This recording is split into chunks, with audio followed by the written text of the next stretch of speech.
नमस्कार। विशेष सन्दर्भमा म यहाँहरूलाई हार्दिक स्वागत गर्दछु। जीवराम भण्डारी। आजै यहाँहरू सामुन्ने उपस्थित हुनुहुन्छ निर्मल राज पौडेल। उहाँ नेपाल विज्ञापन सङ्घका पूर्व अध्यक्ष हुनुहुन्छ। एड गुरुको नामले उहाँलाई चिनिनु पनि हुन्छ। उहाँसँग आज म मूलतः कोरोना महामारी पश्चात विज्ञापन र यसले आम सञ्चारमा पारेको प्रभाव र विज्ञापन एजेन्सीहरूको कस्तो अवस्था छ, कुन अवस्थामा छ, अलिकति सूचनामूलक र विश्लेषणात्मक ढङ्गको कुराकानी गर्ने म प्रयत्न गर्नेछु। विज्ञापन एजेन्सी र आम सञ्चार माध्यम एकअर्काको परिपूरक जस्तो देखिन्छ। तर कोरोना भाइरसको जुन खालको महामारी विश्वमा उत्पन्न भयो, तत्पश्चात नेपालको आन्तरिक बजार डामाडौलको स्थिति छ र क्लिन फिट लागू गर्ने सरकारी निर्णय र त्यसको कार्यान्वयन पश्चातको स्थितिका बारेमा पनि आफ्नो विज्ञहरूको विश्लेषण, बुझाइ, त्यसको असर सकारात्मक र नकारात्मक यावत विषयको बारेमा विश्लेषण गर्न थालिएको छ। म आज निर्मल राज पौडेलसँग कोरोना महामारी, यसले विज्ञापन क्षेत्रमा पारेको असर र त्यसले आम सञ्चार माध्यमलाई कति मर्का पार्यो र अन्तत्वगत अब के हुन्छ, के गरिनुपर्छ, कसरी बुझिनुपर्छ, यावत विषयलाई केन्द्रमा राखेर कुराकानी गर्नेछु। सर्वप्रथम म उहाँलाई स्वागत गर्छु। स्वागत छ यहाँलाई। धन्यवाद रहन्छ सर, नमस्कार। अब म सिधै विषयमा प्रवेश गरेँ कि तपाईँ एउटा नेपाल विज्ञापन एजेन्सी सङ्घलाई जुन ढङ्गले उचाइमा पुर्याउनु भयो, कोरोना भाइरससँगै ठुलो असर एजेन्सीहरूलाई नि सायद परेको छ। त्यसको स्वाभाविक इम्प्याक्ट आम सञ्चार माध्यम पनि त्यो मर्कामा परेका छन्। मूलतः यो स्थितिबाट, किनभने आम सञ्चार माध्यम पनि चल्नु पर्यो, एजेन्सी चल्नु पर्यो, उपभोक्ता, दर्शक अनि जो दाता छन् एक अर्काको परिपूरकको स्थिति छ, अर्कातर्फ क्लिन फिटको लागुको स्थिति, त्यसको कार्यान्वयनमा आइपरेको समस्याहरू, डिजिटलाइजको अवस्था, यो यावत हेर्दा अहिलेको यो कोरोना महामारीसँगै उत्पन्न भएको समस्यालाई एज तपाईँ सबै विषयको ज्ञान पनि राख्नुहुन्छ। समस्या कहाँ छ, कहाँबाट अब यसको सुधारका लागि आम सञ्चार माध्यम पनि चल्नु पर्यो, विज्ञापन एजेन्सीले पनि निरन्तरता पाउनु पर्यो। जो विज्ञापन एजेन्सीको नाममा एकातर्फ एजेन्सीवालाहरू अलि बदनाम कतिपय भइरहेछन्, आम सञ्चार माध्यम, हामी सञ्चार क्षेत्रमा काम गर्ने मानिसहरू पनि कतिपय सवालमा बदनाम छौँ। यो सुधार गर्ने, सहज अवस्था सृजना गर्ने कसरी, यहीँबाट सुरु गर्ने कृपया। धन्यवाद। प्रश्न सठिक भनौँ न, अहिलेको समय सान्दर्भिक प्रश्न लाग्यो, त्यसको लागि धन्यवाद दिन चाहन्छु। सबभन्दा पहिला हामी सबैजना भन्छन् नि, एउटा यस्तो अहिलेको यो कालखण्डमा चाहिँ यो एउटा भनौँ यो यस्तो अवस्था छ अहिले, त्यो अवस्थाले चाहिँ मान्छेलाई भयावह अवस्था बनाएको छ। यो अनिकालमा बिउ जोगाउनु, हुलमुलमा जिउ जोगाउनु भनेको चाहिँ यथार्थमा अहिलेकै हालको अवस्थालाई नेपाल अर्थात् विश्व त्यो सङ्कटमा छ, नेपाल पनि स्वाभाविक छ। तर म चाहिँ त्यो अवस्थामा यसलाई यतिसम्म चाहिँ भयावह अवस्था भनेर भन्दिनँ कि यो एउटा अवसर पनि हो हाम्रो लागि सुध्रिने। हामी अलिकति भनौँ न, हामी आफूलाई चाहिँ सुधार्ने मौका नपाएको अवस्था थियो। हामी पोलिसीहरू बनाउँछौँ एउटा फर्मालिटिजको लागि। अब हामीले प्रेसर गरेर सरकारलाई गएर त विज्ञापनको पोलिसी बनाउनु पर्यो, समय सापेक्ष यसलाई चाहिँ चलायमान बनाउनु पर्यो, मिडिया इन्डस्ट्रीलाई व्यवस्थित हुनु पर्यो, मिडिया अब यावत भन्दा उहाँहरूले पनि फर्मालिटीको रूपमा लिनुहुन्थ्यो, हामीले काम गरेको जस्तो हुन्थ्यो। अब अहिले यहाँले अघि 4-5वटा प्रश्न एकैचोटि मलाई राख्नु, मैले यहाँबाट मेसो बसाएँ है त। दाता, तपाईँहरू सङ्घ, आम सञ्चार माध्यम, किनभने अनि फेरि त्यसको ग्रहण गर्ने उपभोक्ता अर्थात् दर्शक, होइन, यी चारवटा पक्ष देखा पर्छ कि सङ्कटमा को छ। एकातर्फ जो दाता छन् अर्थात् संस्थाहरू छन्, उनीहरू के भन्छन्, हामी त मर्कामा छौँ कोरोना महामारीका कारण, त्यसैले हामी यतिखेर विज्ञापन दिन सक्ने अवस्थामा छैनौँ, उनीहरू पन्सिन खोज्छन्। तपाईँहरू सङ्घमा हुनुहुन्छ, तपाईँहरू जो फेरि त्यसमा बिचमा तपाईँहरू हुन्छ जसका कारण आम सञ्चार माध्यम चलेको छ। तपाईँहरू अ काइन्ड अफ पार्टनर जस्तो देखा पर्नुहुन्छ एज अ होल आम सञ्चार माध्यमको तपाईँहरू हुनुहुन्छ। आम सञ्चार माध्यम त्यो जब त्यो दाता अप्ठ्यारोमा छ भने उसलाई प्राप्त हुँदैन, अनि फेरि एज अ त्यो ग्रहण गर्ने उपभोक्ता पनि छन्। हामीले कतिपय चिजहरू जो सुसूचित गराउने, विज्ञापन भनेको त मात्रै त्यो आर्जन आएर गएको मात्रै विषय होइन नि, तर त्यो साँचो कुरा त्यो उपभोक्ताले ग्रहण गर्न सक्ने त्यस्तो स्थितिको पनि विषय हो। त यो चारवटा पक्षलाई हेर्दा यो महामारीको बेलामा यसको चाहिँ अलिकति स्पष्ट पारिदिनुहोस् यो विषयको चाहिँ।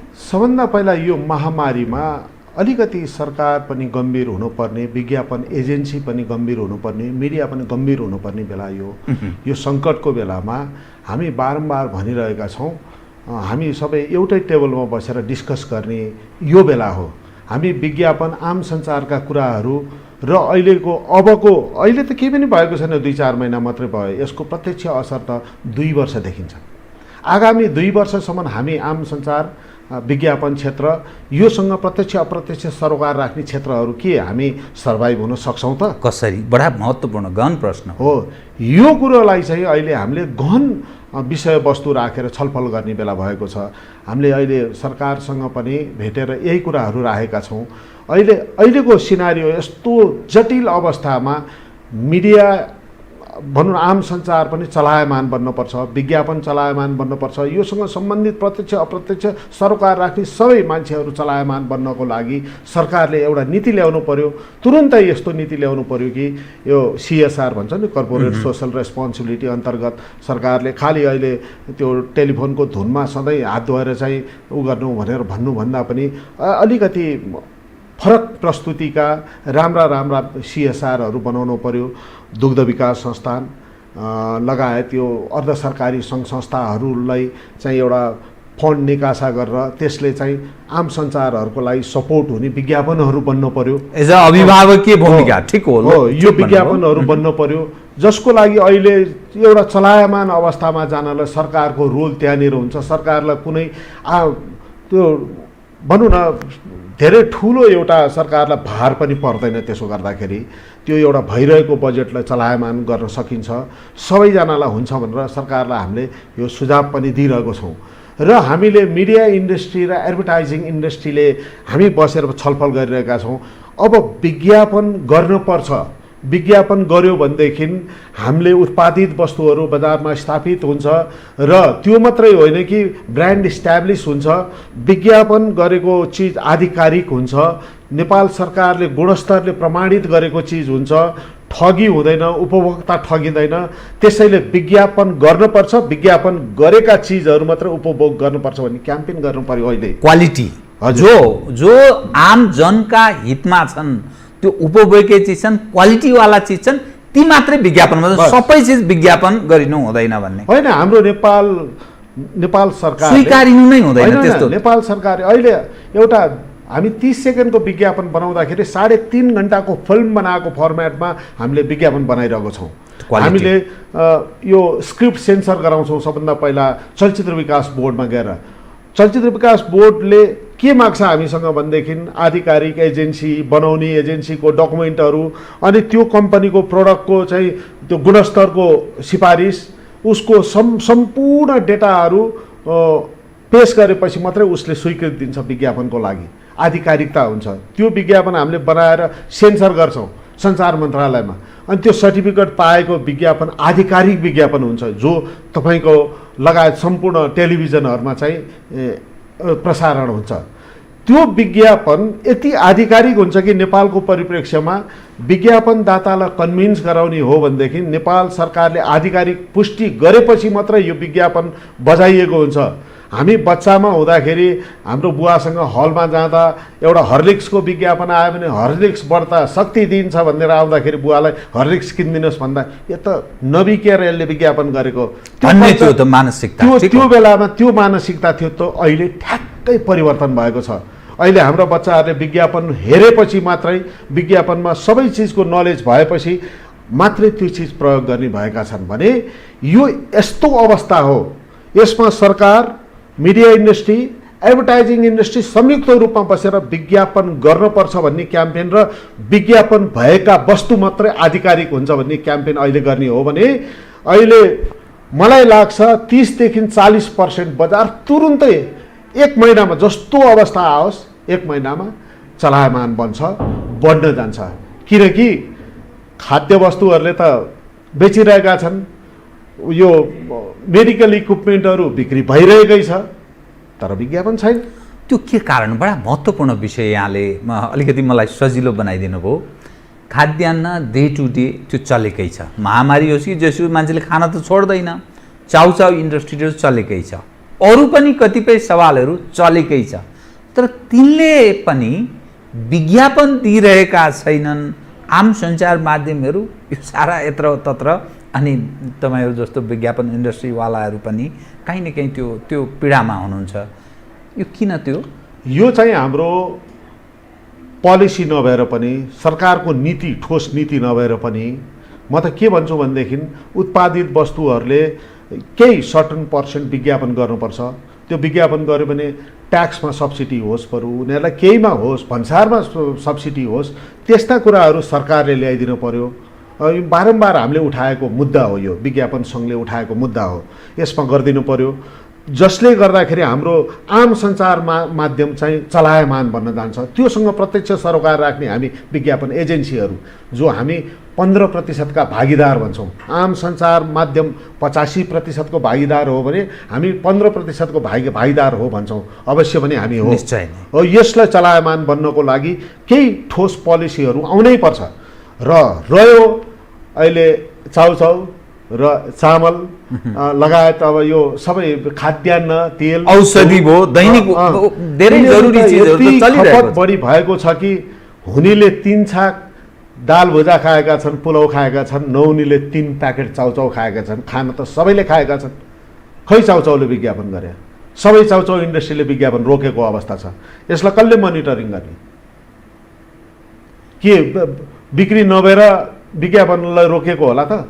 अब विज्ञापनै गर्न परेन, उहाँहरूलाई विज्ञापन खर्च पनि नाफाको रूपमा राख्न सक्ने अवस्था भयो। उत्पादित जति उत्पादन भएको छ सबै बिक्री भइरहेछ भनेपछि उहाँहरूले एउटा ठोस पोलिसी नभएको, सरकारको ठोस पोलिसी नभएको कारणले गर्दा, र उहाँहरूलाई पनि आज उत्पादित वस्तु बेचेर मात्र पुग्छ, ब्रान्डिङ गर्नुपर्छ भन्ने नलेज नभएर पनि हो। यदि साँच्चीकै आज धेरै बिक्री भएको छ भने त भोलिको लागि चाहिँ ब्रान्ड इस्टाब्लिस गराउने हो भने त भोलि पनि त्यो ब्रान्डले गर्दाखेरि चाहिँ प्रिमियम खाएर भोलि बेच्न पाउनुहुन्थ्यो नि। यो अहिले यस्तो अवस्थामा अहिले विज्ञापन गर्ने अवस्था हो। जसले विज्ञापन गर्छ भविष्यको लागि निश्चिन्त हुन्छ, उसको ब्रान्ड इस्टाब्लिस हुन्छ।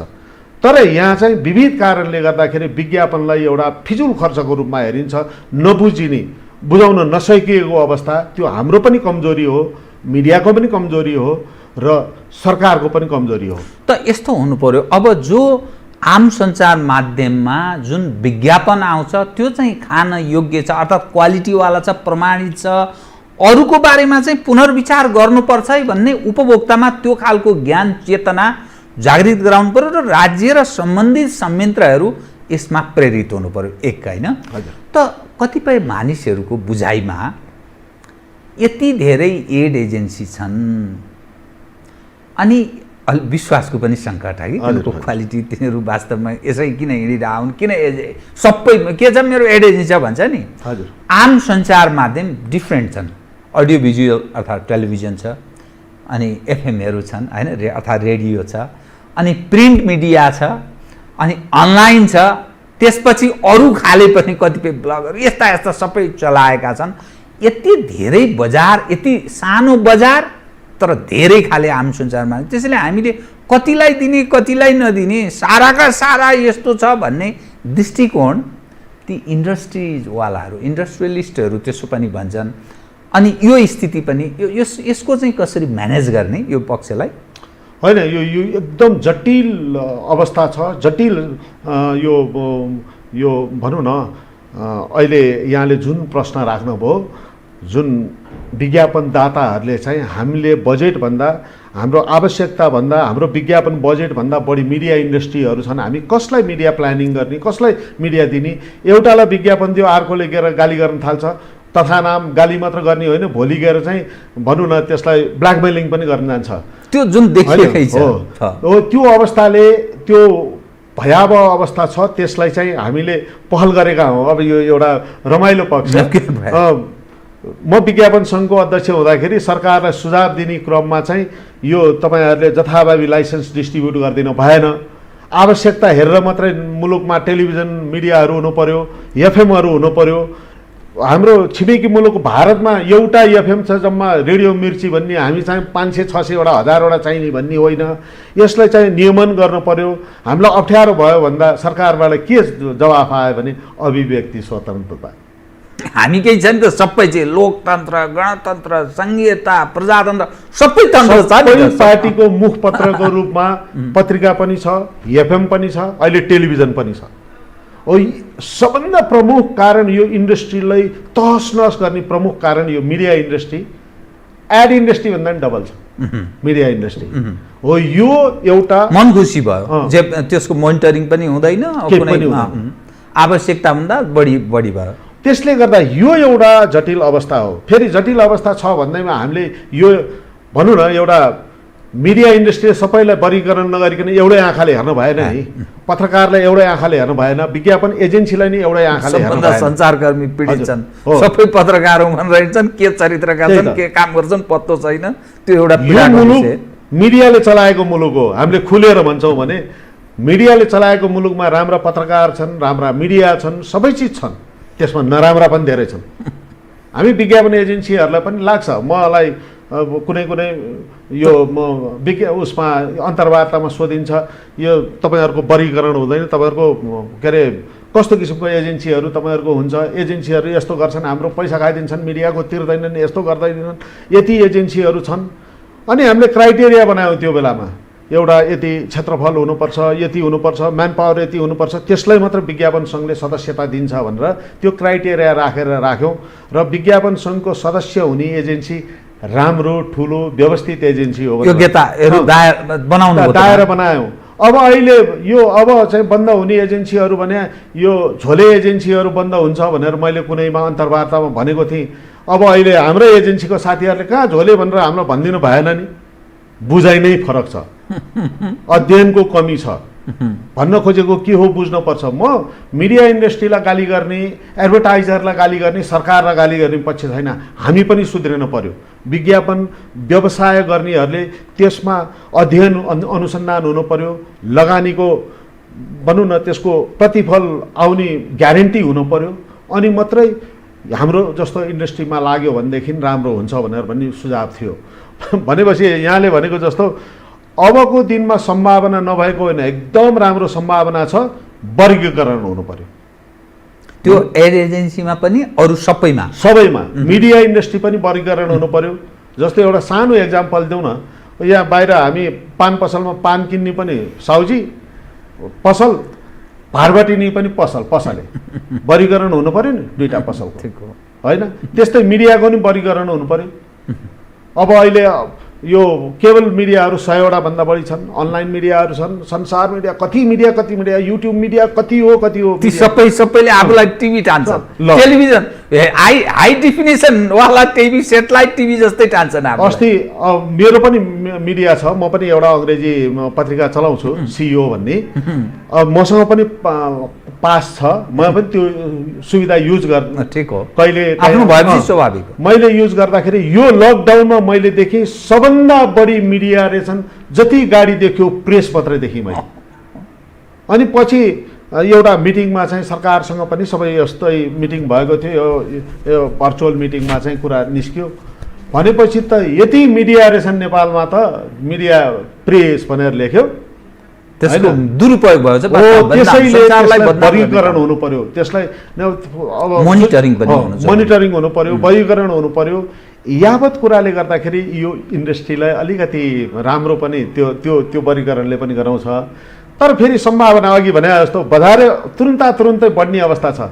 सरकारले यदि चाहेर तपाईँहरूले सेल्सको किन तपाईँहरूले विज्ञापन गरेका छैन भनेर अलिकति मोनिटरिङ गरिदिने हो भनेदेखि अहिलेको चामल, घिउ, तेल, दाल, चाउचाउ, औषधि मेडिकल इक्विपमेन्टवालाहरूले विज्ञापन गर्ने हो भने त अहिले विज्ञापन 40 देखि 50% अहिले बढ्छ नि। बहुत राम्रो कुरा भन्नुभयो तपाईँले। मिडिया आम संसार माध्यमहरूको नै त्यो वर्गीकरण गरिदिनुहोस्, क्राइटेरिया तोकिदिनुहोस् र जो इन्डस्ट्री चलाउने उद्योगपतिहरू छन् उनीहरूले आफ्नो विज्ञापन गर्नुपर्ने बाध्यात्मक अवस्था एज किनभने त्यो उपभोक्ताका लागि बनाउनलाई होइन, उनीहरूलाई खर्च होइन, उनीहरूलाई सब्सिडी दिनु पर्यो सरकारले र मेटेरियलमा भन्सारमा केही सब्सिडी दिनु पर्यो या ट्याक्समा दिनु पर्यो।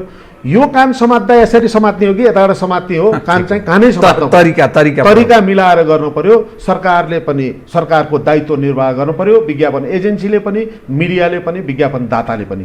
यसरी अहिले नै लागेर गर्ने हो भनेदेखि अघि दुईटा भने जस्तो विज्ञापनको क्याम्पेनहरू गर्ने हो भने बजार राम्रोसित बढ्छ, सम्भावना छ। हामी आत्तिनै पर्ने अवस्था छैन, काम नगरेर मात्रै हो। यो अवस्थामा आम सञ्चार माध्यम, विज्ञापन एजेन्सी र उद्योग सञ्चालकहरू, उद्योगपतिहरू यो सर्भाइभका लागि कुन अवस्थाबाट गुज्रेका छन् भने कि तपाईँ एउटा राम्रो रिसर्च गर्ने, हाम्रो बजारको पनि राम्रो अध्ययन अनुसन्धान गर्ने व्यक्ति भएको हुनाले यो कस्तो अवस्था छ अलिक बताइदिनुहोस् त। यो त भनौँ न, नेपाली मिडिया इन्डस्ट्रीमा विगतमा 2 वर्षदेखि हेरेर ल्याउँदाखेरि निर्माण सामग्रीहरूले धानेको विज्ञापन अवस्था थियो भने अब यो लकडाउनले गर्दा त पूर्ण रूपमा यिनीहरूलाई मात्र अप्ठ्यारो परेको छ, टोटली बन्द छ निर्माणसँग सम्बन्धित। अब यिनीहरूलाई एकदम अप्ठ्यारो नै अवस्था परेको छ, किनभनेदेखि डिमान्ड भएर उत्पादन हुन सक्दैन।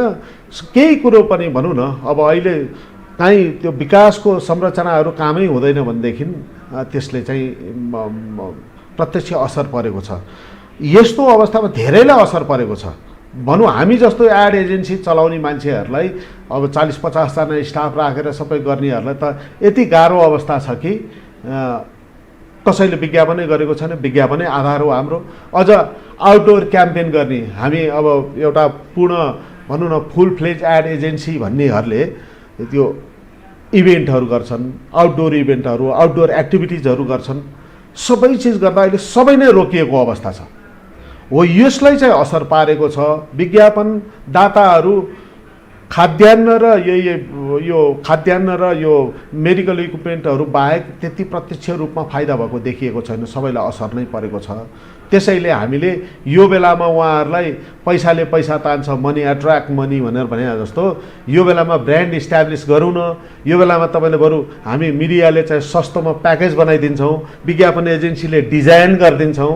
तपाईँहरू यसै पनि तपाईँहरूको अहिले अप्ठ्यारो अवस्था छ भने भविष्यको लागि चाहिँ भनौँ न एउटा ब्रान्ड इस्ट्याब्लिस गर्नलाई तपाईँहरूलाई सपोर्ट हुन्छ। हामी एउटा कोरोनाको कहर भनेर प्याकेज बनाएर अगाडि जाउँ भन्ने हामीले टेबल टक गर्नु पनि जरुरी छ जस्तो लाग्छ मलाई। यो दुईटा पक्ष है, यो अलिकति कटु सत्य, तर अब भन्दा प्रश्न यो विषय उठान गर्दा नमिठो लाग्छ, तर उठाउँ जस्तो लाग्यो मलाई। त्यो झोलामै सबै चिज बोकेर हिँड्ने झोले भन्छ नि होइन, टेलिभिजनको पनि अवस्था त्यस्तै। त्यो युट्युबरहरू त्यसरी प्रयोग गरिरहेछन्, अनलाइनको पनि त्यस्तै खालको अवस्था छ कि। अनि एड एजेन्सी चलाएर बसेका हौँ भन्नेहरूको पनि त्यस्तो स्थिति छ, जसका कारण त्यो कतिपय त्यो ग्रहण गर्ने अर्थात् पाठक दर्शक पनि दिग्भ्रमित छ अनलाइनका कारण, कतिपय अनलाइनहरूका कारण। मैले एज अ होल सबैलाई भनिरहेको छैन, कतिपय एड एजेन्सीहरूका कारण त्यो फेरि त्यो इन्डस्ट्रियलिस्ट अनि त्यसपछि आम सञ्चार क्षेत्र जो सञ्चालक छन् उनीहरू पनि एकदम अप्ठ्यारो स्थिति, यो सारा चिज हेर्दा दिग्भ्रमित छन्। अनि एज अ होलमा हेर्दा नि यो स्थितिलाई कसरी कन्ट्रोल गर्ने, तपाईँहरूलाई के महसुस हुन्छ यो स्थिति हेर्दा? एउटा भनौँ अनुशासित भएर अनुशासनको एउटा दायरा बनाउन सक्ने हो भने अटोमेटिकल्ली यो एउटा बन्छ नै। मैले सानो प्रयास गरेँ, अघि भनेको थिएँ नि, एउटा वर्गीकरण भन्दा नि यो हाम्रो विज्ञापन सङ्घले सदस्यता प्रदान गर्ने कस्तोलाई गर्ने भनेर एउटा क्राइटेरिया हामीले बनाएको थियौँ भने जस्तै त्यो क्राइटेरियालाई पूर्ण पालना गर्ने हो भने यति मापदण्ड यति पुरा गर्नुपर्छ तब मात्र मिडियाले पनि गर्न जान सक्छ। मिडियाले पनि गर्न सक्नु पर्यो। अहिले पत्रकार भनेर जसलाई पनि पत्रकार भनेर हामी बडा लज्जित छौँ वास्तवमा होइन, यतिखेर एकदम अप्ठ्यारो। म पनि आफै मिडिया चलाइरहेको छु, मेरो पनि त्यो अङ्ग्रेजी पत्रिकामा पत्रकारहरू भनेर आउँछन् भनौँ न मैले हेरिरहेको छु, मैले अरूलाई त गाली गर्दिनँ, त्यसैले मैले झोले एजेन्सी भनेर भन्नु, एजेन्सी भने त मसँग सरोकार राख्नेहरू हो त्यो भएर मैले झोले एजेन्सीको कुरा गरेको हो। त्यो झोले एजेन्सी भनेको चाहिँ पहिला कुनै सङ्घ संस्थाहरूमा चाहिँ कुनै ठुलो पदमा कोही भयो कि के काम दिने भन्दा विज्ञापनको काम सजिलो, जान्दै नजाने पनि भनेर त्यस्तो दर्ता भएका 2200 एजेन्सीहरू छन् अहिले पनि। त्यो एजेन्सीहरू चाहिँ अब यो विज्ञापनदाताहरू पनि अवेर भइसक्यो, समयसँग चल्न थालिसके।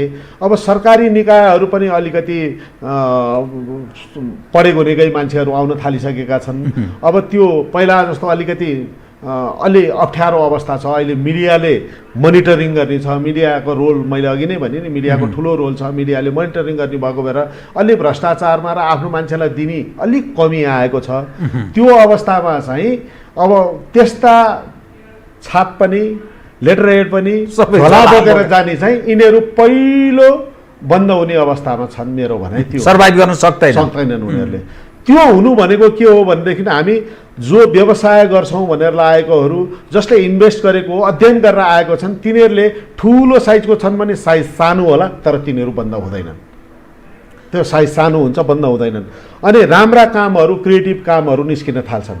अब मिडियाहरूमा पनि अब तितो सत्य यहाँले भने जस्तो मैले 2-4 ठाउँमा भन्दाखेरि अलि पहिलादेखिको भन्दै आएको कुराहरू, मुलुकमा चाहिँ अशान्ति भएपछि सरकारले, राज्यले चाहिँ आफ्नो के अरे नागरिकको सम्पत्तिको सुरक्षा गर्न नसकेपछि स्वयं सम्पत्तिको सुरक्षा गर्नलाई सबैले मिडिया इन्डस्ट्रीमा इन्भेस्ट भयो। आफ्नो रक्षाका लागि इन्भेस्ट भयो। तर त्यो मिसयुज संसारलाई दुरुपयोग भयो। त्यो बेलामा उहाँहरूले आफ्नो सम्पत्ति सुरक्षा मात्र गर्न थाल्नुभयो। यो बुझ्नु भएन कि यो त हात्ती पालेको हो, पछि त्यसले हामीलाई टेक्छ, गाह्रो हुन्छ भनेर भन्ने यो अवस्था पनि हो। अनि त्यो 21औं सदी जो भन्छ नि, 21औं सदी चाहिँ अब संसार डिजिटलाइज भइसक्यो भने प्रिन्ट मिडियाहरू विस्थापनको क्रममा छन्। अब भलै टेलिभिजनको बारेमा धेरै विकल्प खोजिएको छैन, तर वेस्टर्न सोसाइटीमा खास गरी युरोप अमेरिकातिर प्रिन्टहरूको एकदम क्षीण सम्भावना छ। अब हामीकै पनि थला बस्न थालेको त्यस्तो स्थिति छ। यसले जो विज्ञापनदाताहरू छन्, अब उनीहरूले छनौट गर्ने प्रक्रिया भनेको जहाँ दर्शकले, पाठकले बढी ग्रहण गर्छन् त्यसलाई दिन्छन्, अरूलाई दिँदैन। त्यसकारणले मिडियाहरू कतिपय आफै छाँटिएर जाने, सिट दिने त्यो स्थिति छ। तर नेपालको सन्दर्भमा यो आवश्यकता भन्दा बढी त्यो जनचाहना भन्दा, जनताको अपेक्षा आशा भन्दा बढी आम सञ्चार माध्यमले गर्दा पनि समस्या सिर्जना भयो। बजार पनि छैन। अनि जुन खालको जति विज्ञापन हाम्रो बजारबाट राष्ट्रिय कम्पनी, बहुराष्ट्रिय कम्पनीहरूबाट जति उठ्छ त्यो चाहिँ अलि स्वाभाविक प्रकृतिको छ। त्यसैले यो सञ्चार कसरी चलेको छ भन्ने दृष्टिकोण पनि कतिपय मानिस राख्छन्। तपाईँ एउटा रिसर्च पनि गर्ने व्यक्ति भएको नाताले यसको स्थिति चाहिँ कस्तो छ हाम्रो बजार? होइन, एकदम बजार त एकदम खस्केको। 2 वर्षदेखिको बजार बिस्तारै खस्किँदै गइरहेको, ओह्रालो लाग्दै। अहिले कोरोनाभन्दा अगाडिदेखि विज्ञापन बजार बिग्रिँदै गएको अवस्था थियो। त्यसको प्रत्यक्ष असर यहाँले भनेको जस्तो छापा मिडियालाई पर्दै 2 वर्ष अगाडिदेखि पर्दै गएको, अहिले परेको होइन। छापा त धेरै ठुलो सङ्कटमा छ। किनभने पर्दै गएको कसरी पर्यो त्यो भन्दाखेरि सरकारको पोलिसी, ट्याक्सको पोलिसी, ब्याङ्किङ पोलिसी जस्तो 4 पाङ्ग्रे र 2 पाङ्ग्रे सवारी साधनहरूमा चाहिँ 90% चाहिँ फाइनान्स हुन्थ्यो र साइकल चढ्नेले मोटरसाइकल चढ्न थाले, मोटरसाइकल चढ्नेले मोटर चढ्न थालेको थिए। भनौँ हाम्रो विदेशका जस्ता हाम्रा मुलुकमा नि बाटोभन्दा बढी गाडीहरू लाइन देख्न पाइन्थ्यो। चलायमान एउटा थियो, अर्थतन्त्र चलायमान थियो, सबै चलिरहेका थिए। मिडियालाई पनि सबैलाई सजिलो भइरहेको थियो। जब 60-40 को कन्सेप्ट सरकारले ल्याउन बित्तिकै फाइनान्स गर्न नपाउने भएपछि त्यो ब्याङ्किङ पोलिसीले गर्दाखेरि, त्यो फाइनान्स पोलिसीले गर्दाखेरि बजार स्वात्तै घट्यो र ब्याङ्कको ट्याक्सको यो ब्याजको पोलिसीले गर्दाखेरि पनि बजार घट्दै गएको अवस्था थियो। अब अर्को कुरो के थियो भनेदेखि यो ठुला जति घरानाहरू संसार उद्योग चलाउने घरानाहरूको यो डेडिकेटेड फिडर, यो बिजुलीको ठुलो लफडाले गर्दाखेरि 5-6 अर्ब नै तिर्नुपर्ने भनेर सरकारले विद्युत प्राधिकरणले भनेको अवस्थामा सशङ्कित भएर सबै उद्योगी व्यापारी व्यवसायीहरूले खर्च कटाउन थालियो। त्यो खर्च चाहिँ पहिलो खर्च कटाउने सुरुवात नै विज्ञापनबाट गर्न थालियो। त्यसले गर्दा मिडिया इन्डस्ट्रीलाई प्रत्यक्ष रूपमा 2 वर्षदेखिको अप्ठ्यारो परेर ओह्रालो लाग्दै आएको बेलामा अहिले कोरोना आएको हो।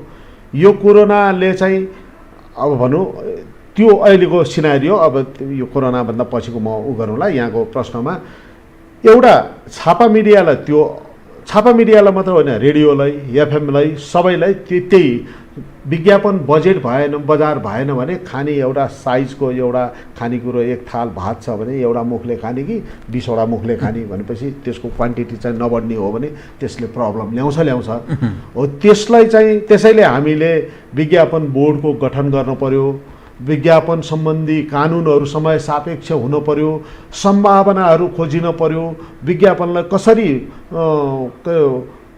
प्रत्युत्पादक बनाउन सकिन्छ र विज्ञापनदातालाई कसरी हुन्छ ठुला सिर्जनाहरू, राम्रा सिर्जनाहरू दिन सकियोस् र मिडियालाई धेरैभन्दा धेरै विज्ञापन दिन सकियोस् भनेर हुनको लागि एउटा एड बोर्डको यो हुनलाई त एड बोर्डको गठन अहिलेसम्म भइसक्न पर्ने हो। लाल मोहर लाएर आइसकेको कुरो हो।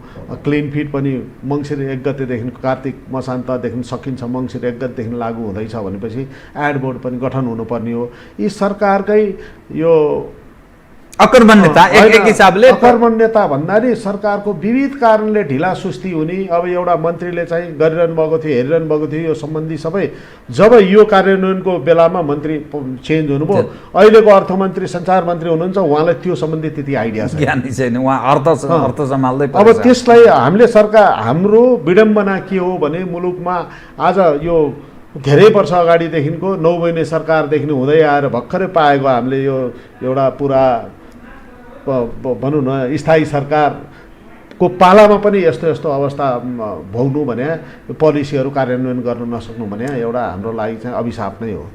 त हाम्रो बजार चाहिँ कतिको इन जनरल जस्तो राष्ट्रिय विभिन्न हाम्रा आन्तरिक उद्योग व्यापार व्यवसायबाट र बहुराष्ट्रिय कम्पनीहरू समग्रमा हेर्दा हाम्रो बजारमा कति वार्षिक कति यस्ता क्षेत्र छन्, कति अर्ब या खरबौँ छ कि के छ यो हाम्रो विज्ञापनको त्यो व्यवहार, कतिको आन्तरिक के छ स्थिति?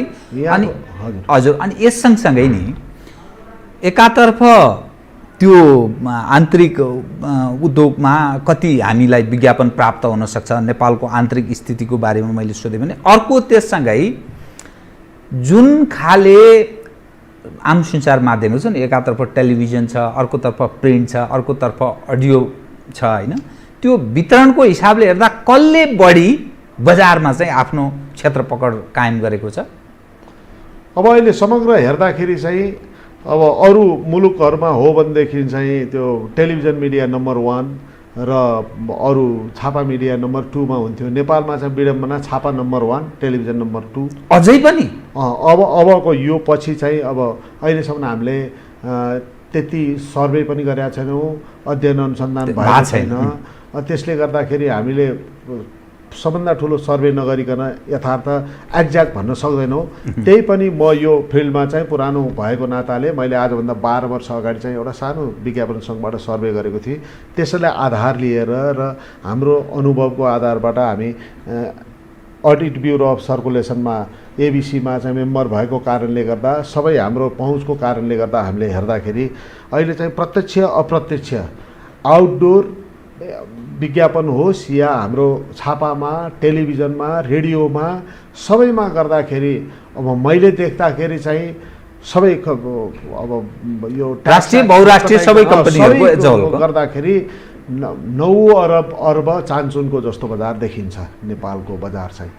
त्यो बेलामा 4 अर्बको थियो 12 वर्ष अगाडि, अहिले 9 अर्ब चान्चुनको देखिन्छ। अब त्यसमा ट्याक्स यताउति सबै जोड्ने हो भने त 10-11 अर्ब 12 अर्बको देखिन्छ।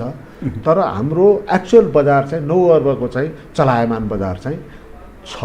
अब त्यो बजार चाहिँ अहिले 2 वर्षदेखि अब त्यो नियम पनि लागू नहुन सक्छ, 2 वर्षदेखि ओह्रालो लागेको अवस्था छ।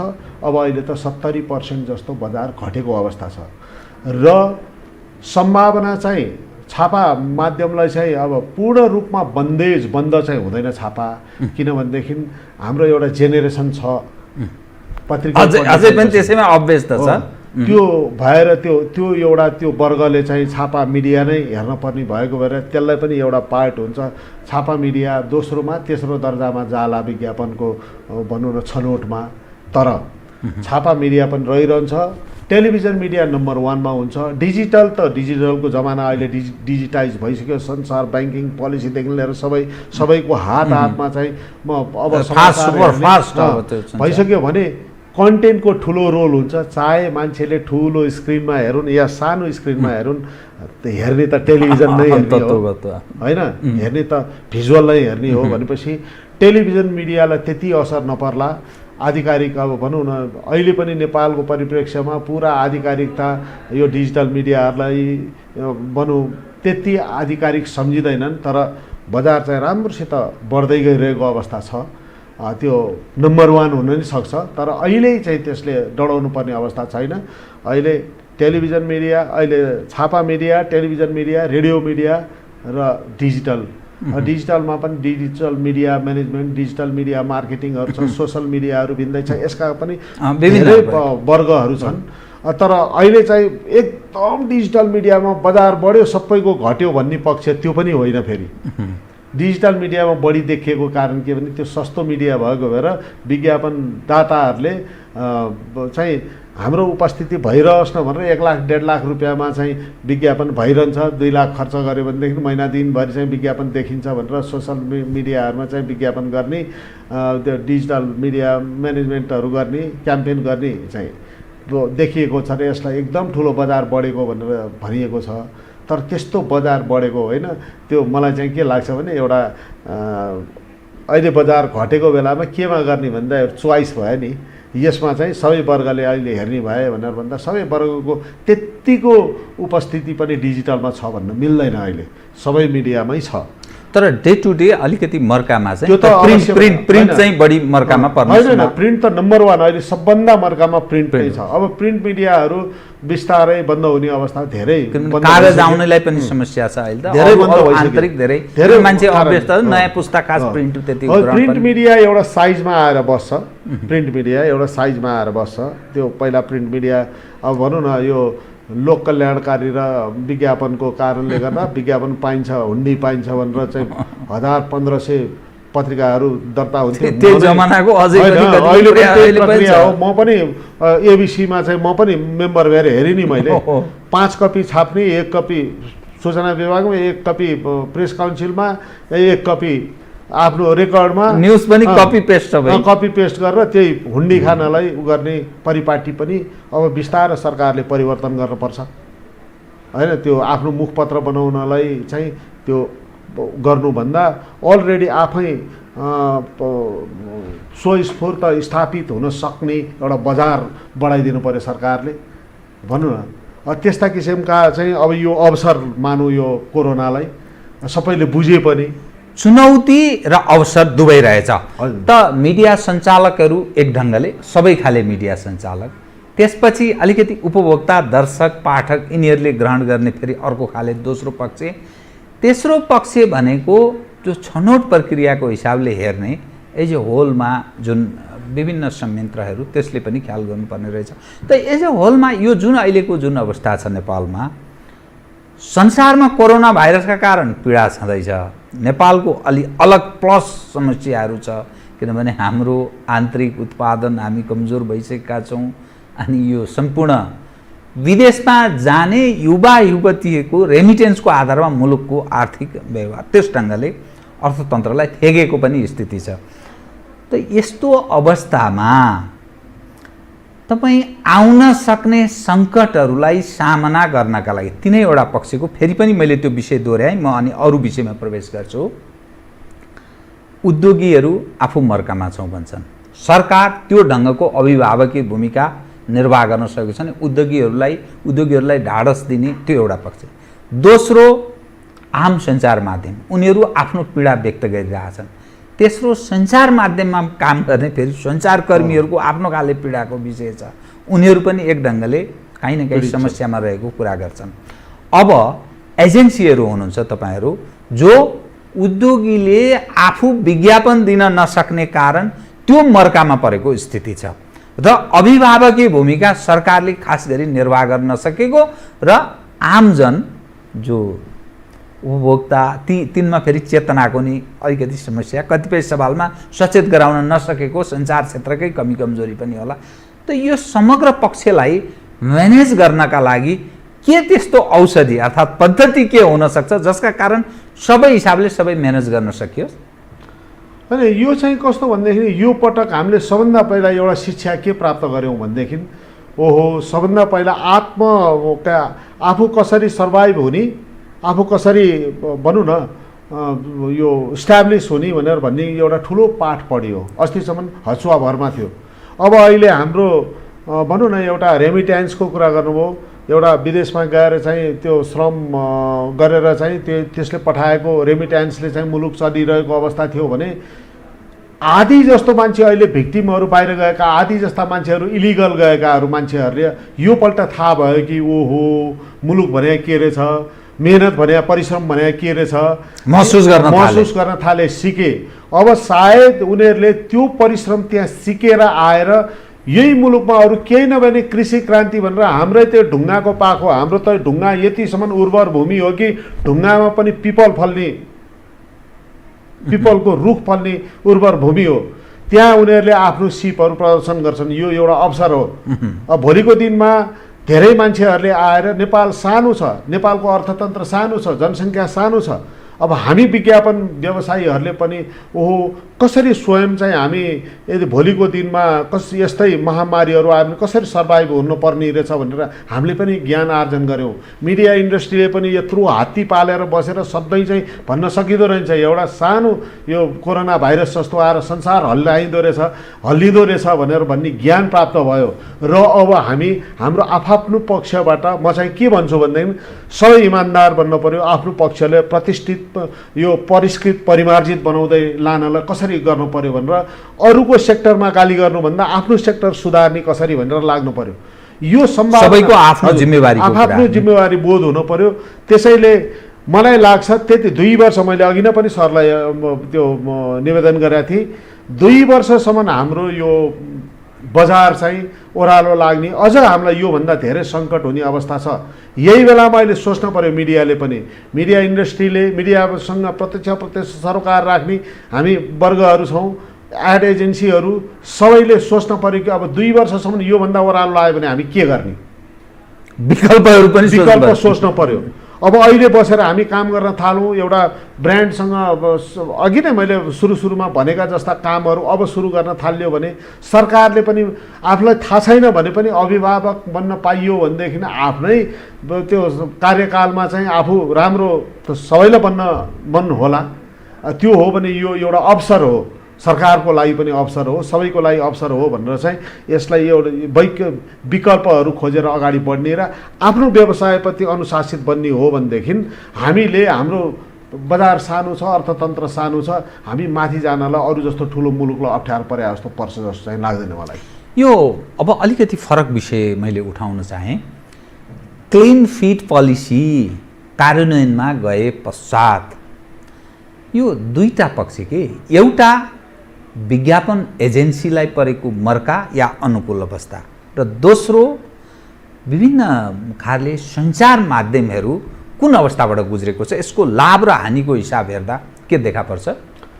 पूर्ण रूपमा क्लिन फिट लागू भएपछि यो मुलुकमा विज्ञापन बजार दोब्बर हुन्छ भनेर 12-13 वर्ष अगाडि चाहिँ प्रक्षेपण गरिएको कुरो थियो र 13 वर्ष अगाडि यो कन्सेप्ट लिएर आएर सुरु गरियो। हामीले क्लिन फिट लगाउनु पर्यो, किनभनेदेखि उत्पादित हामीले आयातित वस्तुहरूमा चाहिँ विज्ञापन कर शुद्ध लगाएर उनीहरूले हामीलाई बेचेको हुन्छ। विज्ञापन चाहिँ हाम्रो मुलुकमा गर्दैनन्, उनीहरूकै मुलुकको टेलिभिजनमा गरेको हुन्छ भने हामी डबल तेब्बर ठगिरहेका छौँ। एडभर्टाइजिङ फिड देखाएर क्लिन फिडको देखाउनु पर्नेमा हामीलाई त्यो त्यहाँ पनि ठगिरहेछौँ। एउटा पे च्यानल र फ्री टु एयर दुईटा हुन्छ। पे च्यानल अन्तर्गत हामीले हेरेका छौँ भने क्लिन फिट पाउनुपर्ने हो, हाम्रो मान्यता हो भनेर 13 वर्ष अगाडि एउटा हामीले एउटा परिकल्पना गरेर क्लिन फिट आयो भने यो बजार बढ्छ भनेर सुरु गरेका थियौँ। त्यो बेला एनालग सिस्टम थियो होइन। तर अब अहिले 13 वर्ष भयो यो क्लिन फिड भने क्लिन फिडको अवधारणा ल्याउने सुरुवात मैले गरे हो।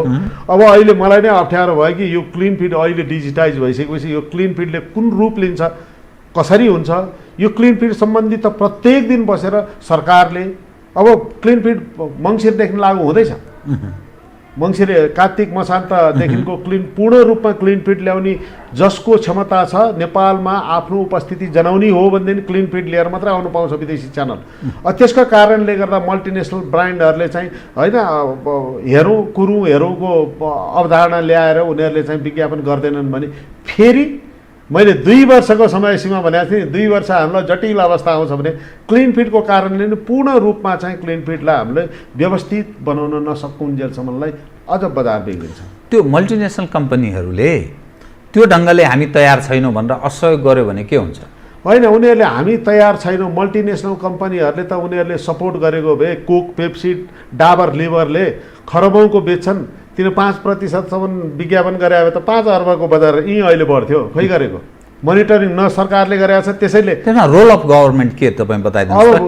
किनभने यो चाहिँ अब हाम्रो आफ्नो आन्तरिक पनि स्थिति भयो, त्यो सर्भाइभको पनि विषय। एज अ तपाईँ विज्ञापन एजेन्सी चलाउने व्यक्ति हुनुभयो अघि, अनि हामी सञ्चार क्षेत्रमा काम गर्ने, यो दुई एकअर्काको परिपूरक छ कि त्यसमा सरकारले के गरिनुपर्छ र यसले पार्ने सकारात्मक या नकारात्मक प्रभावको बारेमा कृपया। सबभन्दा पहिला अहिले सरकारले तुरुन्त गर्दै एड बोर्ड गठन गर्नु पर्यो। एड बोर्ड, ठिक। एड बोर्ड गठन गर्यो भने एडभर्टाइजिङसँग प्रत्यक्ष सरोकार राख्ने केबलहरूदेखि लिएर सबै भनौँ न टेलिभिजन मिडिया, सबै मिडियाहरू एडभर्टाइजिङसँग सरोकार राख्ने पक्षहरू बसेर चाहिँ छलफल गरेर अबको सिनारियो कसरी जानु पर्यो, एउटा निष्कर्ष निकाल्नु पर्यो, अब पोलिसी कस्तो बनाउने। अब भनौँ न अहिले बजार बढ्नलाई तुरुन्तै सरकारले चाह्यो भने मिनेटमा बजार बढिहाल्छ। कसरी बढ्छ भनेदेखि अब अहिले सिलिङ विज्ञापनमा सिलिङ लगाइएको छ। इन्सुरेन्सहरूकोमा 5 लाखभन्दा बढी विज्ञापन गर्न पाइँदैन भनेर भने प्रतिस्पर्धाको युगमा गएर सिलिङ लगाउने कुरो हुन्छ। त्यो सिलिङ तोड्न बित्तिकै बजार बढ्छ। अब एउटा संसारभरि बियरको विज्ञापनलाई चाहिँ यो कोल्ड ड्रिङ्क्सको रूपमा हेरिन्छ, नेपालमा अल्कोहलको रूपमा हेरेर बन्द गरिएको छ। बियरको पनि लेट नाइट कन्सेप्टमा चाहिँ विज्ञापन खोलिदिने हो भने त्यसको पनि बजार बढ्छ। तुरुन्तै अहिले कोरोनाको कारणले गर्दा मिडिया इन्डस्ट्री सर्भाइभ हुन अप्ठ्यारो भएको कारणले गर्दा केही समयको लागि भनेर सरकारले निर्णय गरेर खोलिदिन सक्छ।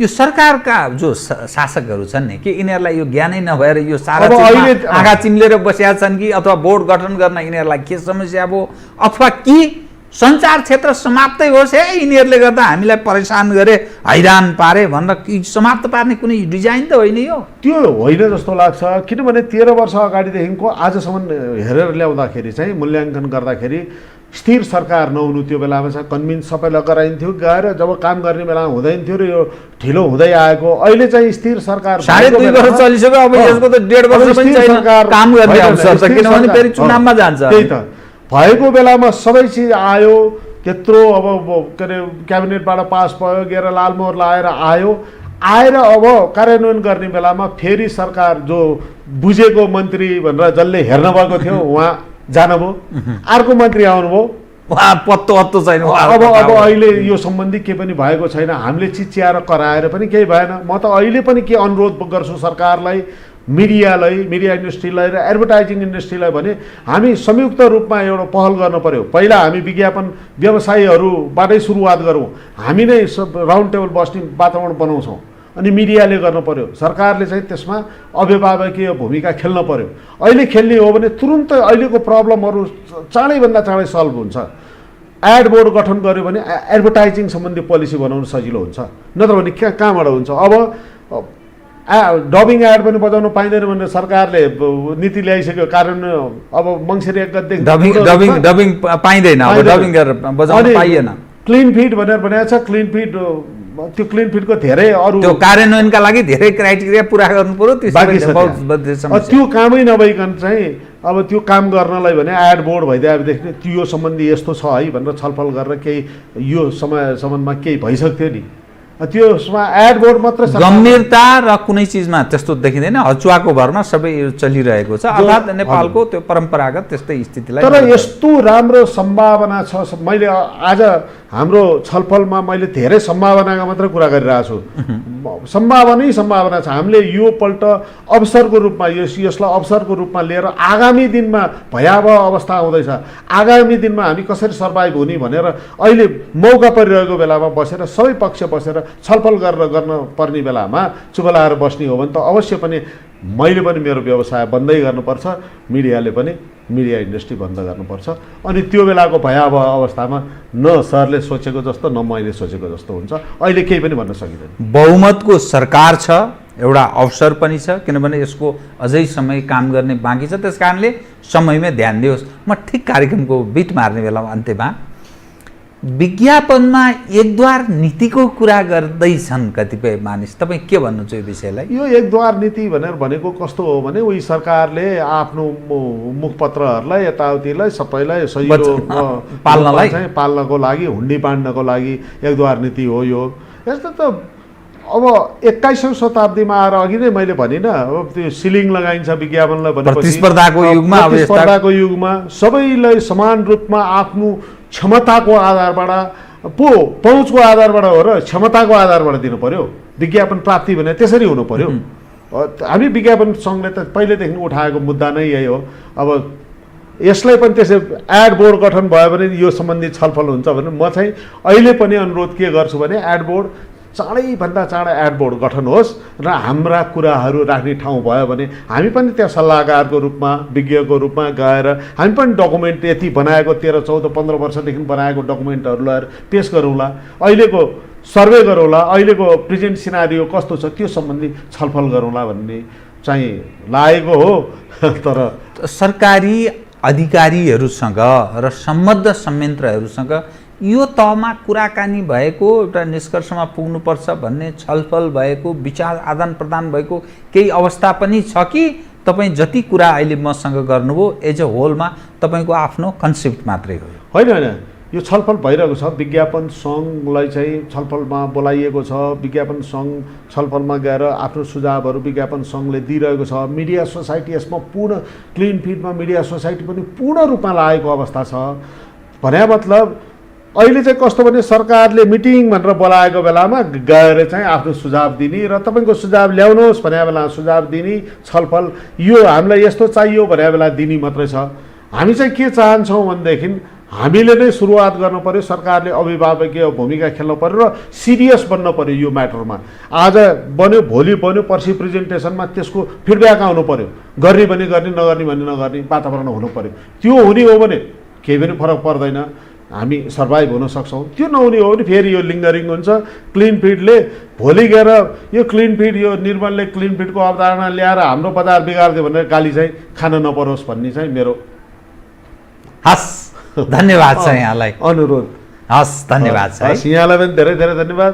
यो टिभीलाई पनि म धेरै धेरै सम्पूर्ण टिमलाई धन्यवाद दिन चाहन्छु जुन यहाँले मौका प्रदान गर्नुभयो। धन्यवाद। आदरणीय दर्शकवृन्द, उहाँ हुनुहुन्थ्यो निर्मल राज पौडेल, नेपाल विज्ञापन एजेन्सी सङ्घका पूर्व अध्यक्ष। विज्ञापन एजेन्सी आम सञ्चार माध्यम, उद्योगी र समस्त उपभोक्ता, पाठक, दर्शकलाई विविध विषयमा भइपरि आउने कोरोना भाइरस र यसले उत्पन्न गरेको महामारी र यस्तो अवस्थामा के गर्न सकिन्छ, के गरिनुपर्छ भन्ने विषयमा गरिएको कुराकानी। म सहित मेरो सम्पूर्ण युनिटलाई कार्यक्रमबाट बिदा दिनुहोस्। तर यो हो टेलिभिजन, हेर्दै रहनुहोला। नमस्कार।